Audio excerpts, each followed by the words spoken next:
আল্লাহ রাব্বুল আলামিন আল্লাহর বান্দাদেরকে ইস্তিগফার করতে আল্লাহ তাআলা নিয়মিত নির্দেশ দিয়েছেন। এটা আল্লাহ তার পক্ষ থেকে নির্দেশ। ক্ষমা প্রার্থনা করা এটা ইবাদত।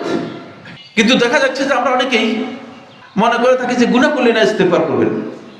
মিসকনসেপ্ট হচ্ছে ওই জায়গায়। অনেকে বলে ভাই ফরজ সালাত শেষ হওয়ার পরে প্রথম দোয়াটা হচ্ছে আস্তাগফিরুল্লাহ আস্তাগফিরুল্লাহ আস্তাগফিরুল্লাহ 3 বার। এটা নিশ্চয় আপনারা জানেন।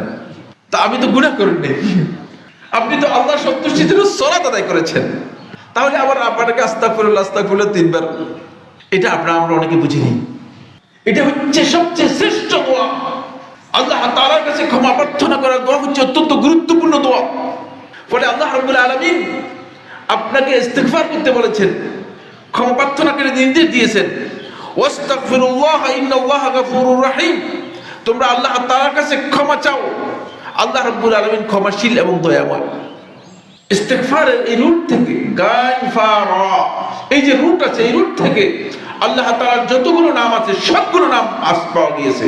গফফার আল্লাহ তাআলার একটি নাম, গফফার আল্লাহ তাআলার একটি নাম, গফুর আল্লাহ তাআলার একটি নাম, তারপরে গাফিরুদ দাম আল্লাহ তাআলার একটি নাম।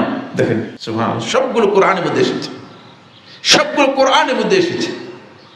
আল্লাহ রাব্বুল আলামিনের যতগুলো নাম এই রুট থেকে পাওয়া যায় সবগুলো এসেছে।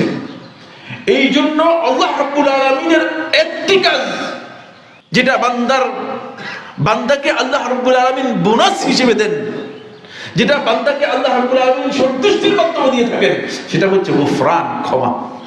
যদি গুনাহ না করতেন ক্ষমার কোনো কাজ হতো কিনা? না। এই জন্য আল্লাহ রাব্বুল আলামিন বান্দার কাছে শুনতে চান যে আল্লাহুম্মা গফিরলি, হে আল্লাহ আপনি আমাকে ক্ষমা করেন, শুধু এতটুকু শুনতে চান।